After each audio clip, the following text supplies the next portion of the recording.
morning. So this is day 2 of the International Essence Awareness Week challenge.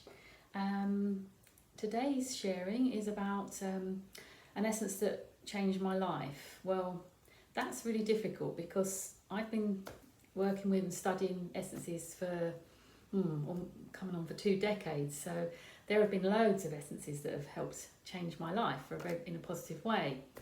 So I kind of had to think quite hard about this one. So I thought, what shall I share with you today? And anyway, in the end, I've gone for a little batch flower remedy called Gentian. And Gentian is actually it wasn't even a massive life-changing thing, but it was right at the beginning of my journey with essences. And Gentian is for those who are easily discouraged, hesitant and despondent. And the reason I'm talking about this one today is before I'd even really heard about essences, my introduction to them was when I was going through quite a difficult time in my life, when me and my husband were actually trying to have a family, and we were travelling up to London to one of the London hospitals for IVF treatment, and we kind of exhausted lots of other avenues, and this was sort of a last ditch attempt really. So I'd had a couple of IVF cycles, and on the second one, first one had failed, and on the second one, which also failed actually, for whatever reason I had to go up to London on my own. Steve couldn't come with me that day, and I'd gone up and got this news that it hadn't worked again, and the reasons why they thought that hadn't worked. And so I was just about to coming home on the train, feeling pretty despondent, pretty fed up, as you can imagine. It was like, hey, all your friends around you having children around that time, having babies, and it hadn't worked for us. So anyway, this was quite miraculous. As I got on the train, a lady was just getting off, and she'd left a magazine laying on the seat. So I went to sort of say, you've left.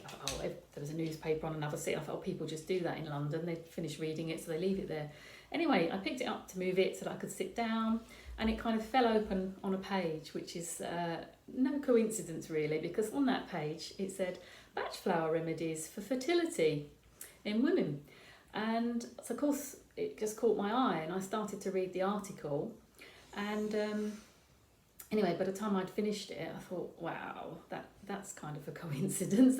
This sounds really good, and I was already starting to feel a little bit more positive. Anyway, I kind of put it down. A bit later, thought, I'm going to read that again because that's kind of blown my mind. Picked it up, lo and behold, it falls open again on the exact page. And then I hadn't bookmarked it or anything. I hadn't, and I folded the corner over like you do or anything. It just fell open again on that page. It's almost like, hey, come on, giving me a prod there. And at the bottom of the article, it had all the address of the Dr. Edward Batch Centre in Oxford. And before I knew it, I was talking to my boss at the time, who was a vet. I worked for a veterinary practice, and was amazed that actually he'd heard of the batch flower remedies and thought they were wonderful, used them quite a lot himself. So this was talking a long time ago. So actually for a vet, I think that was quite he was very forward thinking for his time. And he actually encouraged me to go on the course and start learning about it, because he thought it would be lovely to sort of incorporate it in the practice.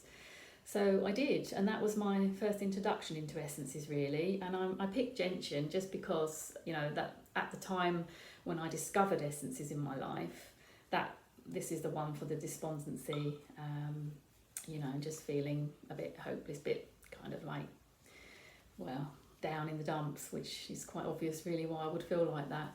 But yeah, so that's the one that I think, most importantly, I think it's poignant to me that there's a life-changing one, even though of course there have been many, many more over the years. Okay, thanks for listening.